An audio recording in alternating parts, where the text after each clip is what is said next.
नमस्कार भारतीय न्यूज देख रहे हैं सब। मैं हूं आपके साथ साहिल खेरीदारी। इशू में बात करेंगे महिला आरक्षण को लेकर। देश की राजनीति में महिला आरक्षण बिल और परिसीमन को लेकर जबरदस्त टकराव देखने को मिल रहा है। एक तरफ प्रधानमंत्री और बीजेपी इसे महिलाओं के अधिकार और सशक्तिकरण का ऐतिहासिक कदम बता रही थी, और तो वहीं कांग्रेस और विपक्ष इसे चुनावी नक्शा बदलने की रणनीति करार दे रहा है। लोकसभा में पेश किए गए संविधान संशोधन बिल के जरिए सीटों को 543 से बढ़ाकर 850 करने और उसे महिला आरक्षण से जोड़ने की कोशिश की गई, लेकिन पर्याप्त बहुमत न होने के कारण यह बिल पास नहीं हो सका। राहुल गांधी ने आरोप लगाया कि महिला आरक्षण के नाम पर दक्षिण और पूर्वोत्तर राज्यों की सीटें कम करने की साजिश रची गई, जबकि बीजेपी का कहना है कि विपक्ष ने महिलाओं के हक में रोड़ा अटकाया। कांग्रेस अध्यक्ष मल्लिकार्जुन खड़गे ने भी साफ किया कि उनकी पार्टी महिला आरक्षण के खिलाफ नहीं बल्कि परिसीमन से जोड़ने के खिलाफ है। अब सवाल यह है कि क्या असल में महिलाओं के अधिकार की लड़ाई है या फिर राजनीतिक शक्ति संतुलन को बदलने की रणनीति। चर्चा करेंगे इस पे, क्योंकि ये एक बड़ा ही गर्म मुद्दा बना हुआ है और हर एक पार्टी जो है हर एक चुनावी जनसभा के अंदर इसको लुभाने की कोशिश कर रही है। और तीन खास मेहमान हो चुके हैं और उनसे भी एक एक करके समझेंगे इन सब चीजों को। समीरन सैयद जी हैं हमारे साथ बीजेपी से। मैम धन्यवाद, शुक्रिया समय देने के लिए। राज बाला कैथल जी हैं कांग्रेस से हमारे पास। धन्यवाद, शुक्रिया मैम समय देने के लिए। शीतल गहलोत जी है मतलब पॉलिटिकल एनालिस्ट। मैम धन्यवाद, शुक्रिया समय देने के लिए, बहुत अपना कीमती साझा करने के लिए। मैं शुरुआत करूंगा शीतल गहलोत जी से। मैम, अब जो होना था वो तो हो चुका है, दोबारा लौट के वापस तो आएगा नहीं। अब कुछ देर के बाद जब सेशन लगेंगे तब देखा जाएगा। पर फिर भी इन सब चीजों को आपने जो घटनाक्रम घटे हैं इनको किस तरीके से देखते हैं, और हर एक चुनावी जनसभा के अंदर चाहे वो बीजेपी हो, चाहे वो कांग्रेस हो, चाहे वो टीएमसी हो, हर एक ने इस बात को एक मुद्दा बना लिया है। किस तरह से देखते हैं इन सब चीजों को आप मैम? जी आज की जो भारतीय राजनीति है उसके सबसे जटिल और संवेदनशील मुद्दों में से एक है महिला आरक्षण और परिसीमन। दोनों अपने आप में महत्वपूर्ण विषय हैं, लेकिन जब दोनों को एक साथ कनेक्ट कर दिया जाता है तो सिर्फ सामाजिक न्याय नहीं बल्कि राजनीतिक गणित का ये जो सवाल बन जाता है। महिला आरक्षण का मूल उद्देश्य स्पष्ट है सभी को कि लोकसभा और विधानसभा में महिलाओं की भागीदारी बढ़े। लेकिन भारत में सभी महिलाओं का अभी तक जो महिलाएं हैं उनका प्रतिनिधित्व लगभग 14 से 15% रहा है, जो कि वैश्विक औसत से बहुत कम है। हम भारतीय लोग महिलाओं को सर्वाधिक सम्मान देने की बात तो करते हैं, लेकिन मौखिक रूप से। तो ऐसे में आरक्षण को सशक्तिकरण का कदम माना जा रहा है, और मोदी सरकार और बीजेपी से संवैधानिक और ऐतिहासिक सुधार बता रही है और तर्क दे रही है कि इससे जो निर्णय प्रक्रिया है उसमें महिलाओं की भागीदारी बढ़ेगी और सामाजिक जो संतुलन है वो सुधरेगा। लेकिन भारत की आधी आबादी जो है वो महिलाओं की है, सभी जानते हैं। तो उसका सामाजिक न्याय और समान अवसर जब सबको मिलेंगे तो देश में महिलाओं के प्रति सम्मान का भी भाव बढ़ेगा, क्योंकि हमारी जो राष्ट्रपति हैं वो भी महिला ही हैं।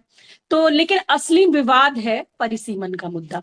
बेसिकली परिसीमन है क्या? इसका मतलब है, जो डीलिमिटेशन है उसका मतलब है कि जनसंख्या के आधार पर सीटों का पुनर्वितरण होना चाहिए, और बस यहीं से विवाद शुरू होता है।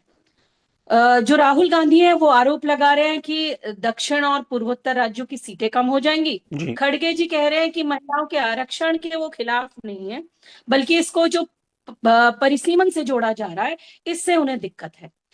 और बीजेपी कह रही है कि विपक्ष राजनीतिक कारणों से महिलाओं को आरक्षण देने में देरी कर रहा है। तो असल में मुद्दा क्या है? टकराव यहीं पर प्रारंभ हो जाता है। बात महिलाओं के अधिकारों की नहीं है, वो कह रहे हैं कि महिलाओं के अधिकारों की कोई बात नहीं है, कि कितनी राजनीतिक ताकत रहेगी इस पर लड़ाई है, इस पर युद्ध प्रारंभ होने जा रहा है। तो भारत में जनसंख्या वृद्धि दर समान नहीं है, सबको पता है। नॉर्थ इंडिया बड़ा क्षेत्र है तो वहां की जनसंख्या जो है वो तेजी से बढ़ती है। साउथ इंडिया छोटा क्षेत्र है तो वहां की जो जनसंख्या है वो थोड़ा अनुपातिक रूप में कम बढ़ती है। लेकिन अगर नई जनगणना के आधार पर परिसीमन होता है तो उत्तर भारत की जो सीटें हैं वो बढ़ती हैं और दक्षिण भारत की सीटें घट सकती हैं। ये जरूरी नहीं है, लेकिन फिर भी देखकर एक जो जनसंख्या को देखकर ये अनुमान लगाया जा रहा है। और कांग्रेस का प्रभाव उत्तर में कम है और दक्षिण में अधिक है, तो उसकी चिंता लाजमी है। तो इसका सीधा असर संसद में राजनीतिक संतुलन शक्ति को बदलने में पड़ेगा, और जो क्षेत्रीय दल है और राष्ट्रीय दल हैं उनकी ताकत भी बढ़ जाएगी। तो ठीक। ये मोटी मोटी सी बात है कि महिलाओं को के आरक्षण से ज्यादा मुद्दा डीलिमिटेशन को लेकर गड़बड़ाया हुआ है।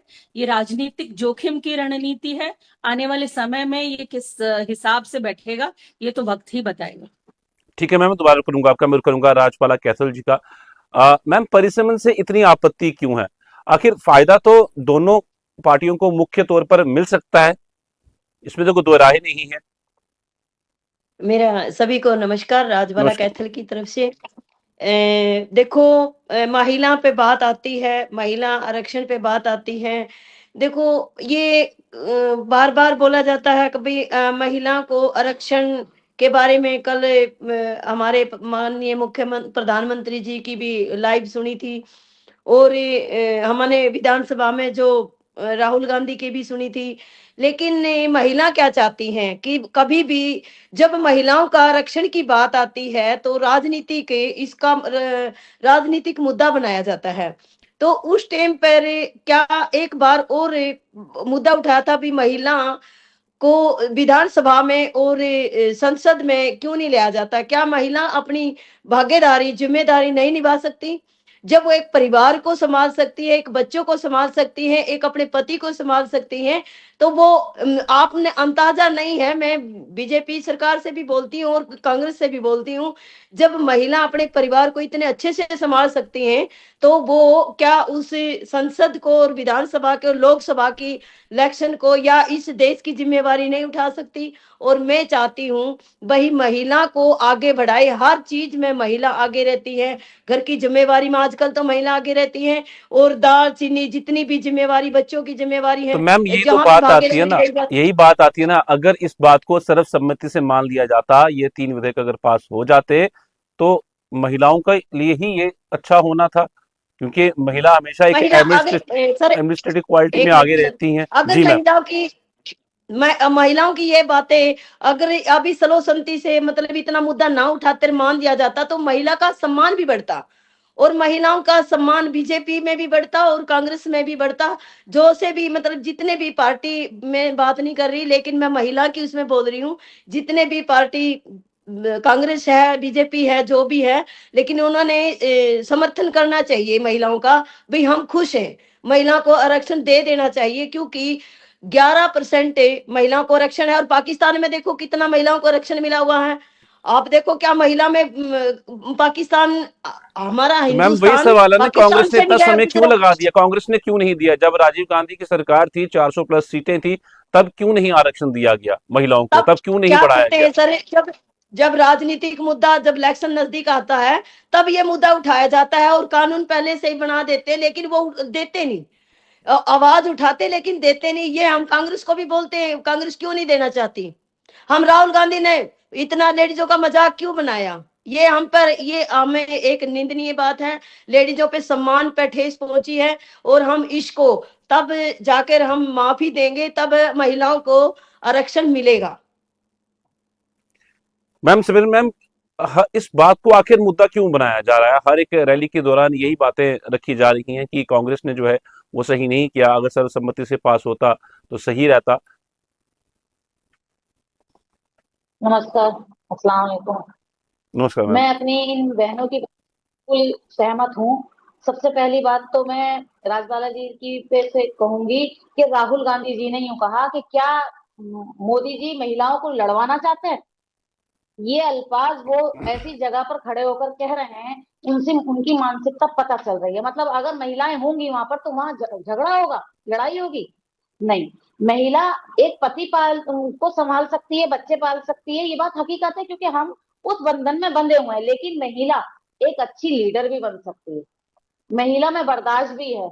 और उनको ये डर है कि जहां उनको ये डर है ना कि जहां संख्या महिलाओं की ज्यादा है और जहां कम है, और जहां कम है वहां उनका राज है। अगर वहां महिलाएं आएंगी तो वो समझेंगी भी, सोचेंगी भी, और उनकी बात नहीं मानेंगी। वो तो सच के साथ खड़ी होंगी, वो पार्शनैलिटी करेंगी ही नहीं। तो जिस तरीके से महिला के सम्मान में वो ऐसी बातें कर रहे हैं, मुझे नहीं लगता कि अगर वो सत्ता में होते तो वो इस कदम को आगे बढ़ाते। ये कहा जा रहा है आज से 3 साल पहले सन 2023 में ये पास हो चुका था और वो राजी थे। तो आज क्या प्रॉब्लम हुई उनको? आज की प्रॉब्लम की वजह समझ में क्यों नहीं आ रही हम लोगों के? आखिर वो महिलाओं के खिलाफ खड़े क्यों हो गए एकदम? इसीलिए क्योंकि वो महिलाओं को बेवकूफ बना ही नहीं सकते हैं। ठीक। और अगर महिलाएं हैं 33% में, हर तीसरी सीट पे महिला आती है, तो इसमें बुराई की क्या बात है? ऐसा कोई है कि महिलाएं वहां पर जाकर अपनी चलाएंगी? महिलाएं तो हर चीज को समझती हैं, सोचती हैं, उनमें नरमी है। वो चार बातें बाहर वालों की भी बर्दाश्त करती हैं, घर वालों की भी बर्दाश्त करती हैं। लेकिन उन लोगों को ये चीज, इससे कोई मतलब नहीं है। उनको ये मतलब है कि योगी सरकार कोई भी अच्छा काम ना करे, बस। वो उसको यूं कह देते हैं, आप मुद्दा बना रहे हो इलेक्शन का, इलेक्शन आ रहे हैं, आप इसलिए ऐसा कर रहे हो, आप इसलिए ऐसा कर रहे हो। इतने एक साल के अंदर हमारी रेखा जी ने इतनी सुविधाएं कर दी महिलाओं के लिए, आपने क्यों नहीं करी? 27 साल तो आप ही थे, 27 साल के बाद ही तो भाजपा आई है। आपने क्यों नहीं करा? हम तो आपका भी साथ देते ऐसे ही, अगर आप महिलाओं के साथ होते। आज तो आप 33% पे राजी नहीं हो रहे। आपको तो ये कहना चाहिए था कि 50% दे दो महिलाओं को। महिलाओं का हक है। महिलाएं हर जगह पीड़ित हो रही हैं। हम आपके पास जाएं, आपके घर की महिलाओं के पास जाएं, अपनी परेशानी रखें। आप हमारी परेशानी आगे रख सकते हैं, लेकिन हम अपनी परेशानी सामने आकर नहीं रख सकते, या हम 10 महिलाओं की परेशानी नहीं रख सकते। ये नहीं चाहते वो लोग। ठीक है मैम, दोबारा रुक करता हूँ, मैं रुक करूंगा शीतल गहलोत जी का। मैम, परिसमन का असली प्रभाव किन राज्यों पर पड़ सकता था? क्या बीजेपी इसे चुनावी नैरेटिव बना रही है? विपक्ष का जो विरोध है वो कितना तर्क संगत लगता है आपको इन सब चीजों के ऊपर? देखिए, ये जो परिसीमन की बात है, वो पहली बार हुआ है 1990 के बाद। पहला मौका है जब लोकसभा में कोई संविधान संशोधन बिल पास नहीं हुआ है या गिर गया है। अब देखने वाली बात यह है कि सरकार जानती थी कि 2/3 बहुमत से ये पास होना है, और उनको इस बात का भी पता था कि 2/3 बहुमत उनके पास नहीं है। तो सरकार को पता था कि हमारे पास 293 सांसद हैं और 352 जरूरी हैं, लेकिन उसके बाद भी वो फिर भी बिल को लेकर आई।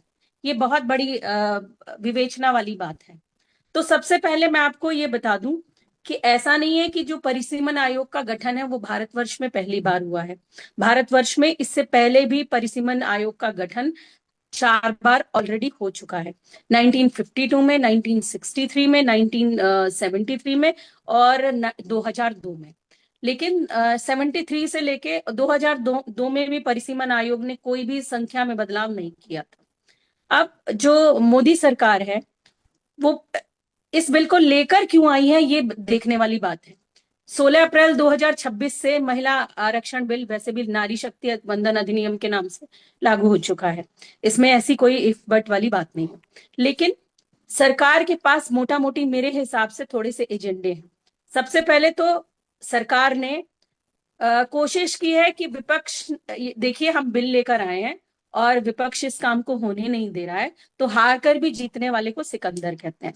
तो मेरे हिसाब से मोदी जी ने बहुत अच्छा एजेंडा सेट किया है, जो कि इस नैरेटिव को, मैं चाहती हूँ ऑपोजिशन वाले लोग भी इस नैरेटिव को सेट करें, वो भी कोई अच्छा काम इस तरह से लेकर आए जिससे कि समाज में अच्छा संदेश जाए लोगों के बीच। सबसे पहले दूसरी बात, इलेक्शंस में वो सब के पास जाकर कहेंगे कि विपक्ष सुधार नहीं चाहता। जीएसटी के टाइम में भी आपने देखा होगा कि जीएसटी कांग्रेस का एजेंडा था, लेकिन भुनाया किसने, क्रेडिट किसने लिया? भारतीय जनता पार्टी ने। क्यों? और उन्होंने साबित कर दिया कि कांग्रेस रिफॉर्म्स नहीं चाहती, वो एंटी रिफॉर्म पार्टी है। तो जीएसटी बिल पास किया गवर्नमेंट ने, लेकर आई थी कांग्रेस, और क्रेडिट लिया बीजेपी ने। तो इसी तरह से सबसे बड़ा खिलाड़ी कौन हुआ? जो इस मुद्दे को भुनाना जानता है। तो गवर्नमेंट के पास, मैं बीजेपी गवर्नमेंट की भूरी भूरी प्रशंसा इस बात से करूंगी कि गवर्नमेंट जानती है कि किस तरह से होमवर्क लोगों को देना है। होमवर्क मतलब पहले यूसीसी लेकर आई, यूजीसी लेकर आई, और अयोध्या लेकर आई, आर्टिकल 370 लेकर आई, सबको पता है। लेकिन लंबे लंबे समय तक ये सारी बातें नहीं चल थी। आपने आज से पहले डिलिमिटेशन का नाम नहीं सुना होगा। तो परिसीमन शब्द लाकर भारतीय राजनीति में लोगों के लिए एक होमवर्क लेकर आई है सरकार। आप सब लोग इस पर पढ़ेंगे, इसका अध्ययन करेंगे, सब लोग इधर उधर देखेंगे, और ये एक्चुअली क्या है, और इसके क्या बेनिफिट होने वाले हैं, और इसके क्या नुकसान होने वाले हैं, ये आम आदमी को भी ये बात धीरे धीरे पता चल जानी है। डिलिमिटेशन काफी क्रिटिकल है, और इसको बहुत इजीली, आसान शब्दों में नहीं बताया जा सकता। तो मैं यही कहूंगी, और क्योंकि और जी गवर्नमेंट के पास आने वाले समय में मान लीजिए उन्हें कॉलिशन गवर्नमेंट बनानी पड़ जाती है किसी कारणों से, तो इस बिल के माध्यम से सरकार ने ये भी पता कर लिया है कि कितने कैंडिडेट हमारे फेवर में आ सकते हैं।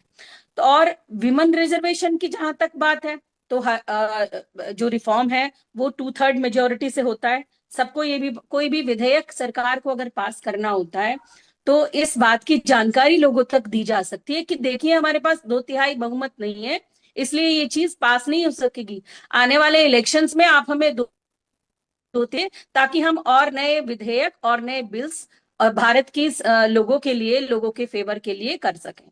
तो ये भी सरकार का एक एजेंडा है। इस तरह से इस डिलिमिटेशन को जोड़ने वाली कोई बात नहीं है ऐसी कि लोगों को ये बहुत अच्छी बात है। देखिए मान लीजिए 10,000 लोगों के ऊपर एक प्रतिनिधित्व व्यक्ति करता है, और यदि दो व्यक्ति 5-5 हजार लोगों पर प्रतिनिधित्व करेंगे तो इससे 2 MP मिलेंगे और लोगों की जो व्यवस्थाएं हैं उनको सुधारने में बहुत ज्यादा आसानी होगी। जी तो 543 सीटों की जगह पर जब 850 सीटें आएंगी तो उसका लाभ लोगों को मिलेगा, और विपक्ष को भी ये एजेंडा छोड़कर ना नुकर वाला राष्ट्र के अच्छे काम करने में योगदान देना चाहिए। ठीक है। राजबाला कैथल जी, कांग्रेस ए, क्या समझती है मैम इन चीजों के ऊपर? खास तौर पर जब कांग्रेस को पता है कि ये 2/3 देखो बहुमत जो चाहिए उसको पास कराने के लिए, फिर भी भाजपा ये लेके आती है, तो कांग्रेस इसका किस तरह से? अब जी अगर कांग्रेस पहले अगर ये लाना चाहती थी, लेडीजों को आरक्षण देना चाहती थी, तो कांग्रेस पहले बहुत लंबे समय तक रही है तो दे सकती थी। और कांग्रेस का मैंने एक देखा है, तो जब 11% भी 15% जितना भी लेडीजों को आरक्षण मिला है, ये राजनीतिक वाले बंदे पहले अपने ही बंदे को और अपनी ही लेडीजों को उठाते हैं। तो फिर जो बाकी बचे हैं, आम आदमी तो नंबर है नहीं, इतना आरक्षण में आम आदमी तो इलेक्शन लड़ ही नहीं सकता था लोकसभा में और विधानसभा में। फिर हमारी तो बारी नहीं थी नहीं आम आदमी की। रही दूसरी बात है, अगर मैं बीजेपी भाजपा की बात करूं, देखो मैं कांग्रेस पार्टी से हूँ, कांग्रेस पार्टी में रही हूँ, लेकिन मैं सच्चाई की बात कहना चाहती हूँ। जब देखो अब भाजपा ने क्या किया, लेडीजों के लिए बहुत कुछ सुविधाएं दी है। मैं मेरा मन मानता है और मैं खुद अपनी निजी बात कहती हूँ भी भाजपा आरक्षण जरूर देगी, लेडीजों के सम्मान भी रखेगी, और उन्होंने पहले रखा भी है। जो तक आज तक बहुत सारी सुविधाएं दी है जो हमारे तक नहीं पहुंच पाई हैं, क्योंकि उनके पास MP आते हैं, MLA आते हैं, जो मोदी जी सरकार हमें ये सुविधा देती है तो वो हमारे तक नहीं पहुंच पाती। जैसे हमने मोटे मोटे देखे थे, आयुष्मान कार्ड है, कितने सारे लोग बीमार हैं, कितने सारी, अब देखा जाए तो रोड पे इतने पड़े हैं, ऑपरेशन नहीं हो रहे। लेकिन भाजपा सरकार बहुत कुछ देती है, ऐसा मैं नहीं कहती, लेकिन हम थोड़ी सी ठेस पहुंचती है हमारे किसानों के भाइयों के साथ, थोड़ी सी कानून ऐसे उसे ले आती है तो उस किसान को थोड़ी सी परेशानी उठानी पड़ती है। इस बात से हम थोड़े से नाराज हो जाते हैं किसान भाई। लेकिन भाजपा बहुत कुछ, सरकार कुछ दिया है, लेडीजों का मान सम्मान भी किया है। देखो क्योंकि बहुत सारी सुविधा जो सिलाई सेंटर हैं या बहुत सारी लेडीजों को जरूरत पड़ती है, उनकी सुविधा भाजपा ने दी है। अगर वो नहीं ही किसी ने बताया, MLA ने नहीं बताया, आज तो हम भाजपा की टिकट लेने वाले जो MLA होते हैं ये ही हमें तक इतनी सुविधा नहीं देंगे तो मोदी सरकार की और भाजपा का क्या कसूर है उसमें? वो तो हमारे हमारे MLA या छोटे MP उनकी उन पे बात जाती है। लेकिन